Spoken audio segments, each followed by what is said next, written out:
প্রিয় দর্শক, এই দেখুন টিকটক সেলিব্রিটির অভাব নাই দেশের মধ্যে। জায়গায় জায়গায় টিকটক সেলিব্রিটিরা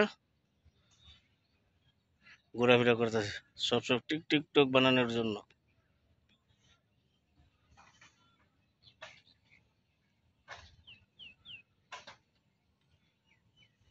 আজকে আবার ছুটির দিন, শুক্রবার।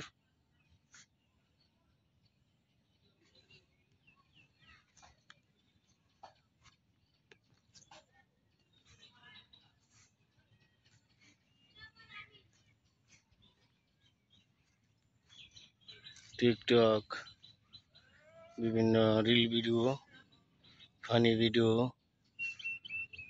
তারপর সেলফি টেলফি কত কিছু, সকলেই ওটার জন্য ব্যস্ত।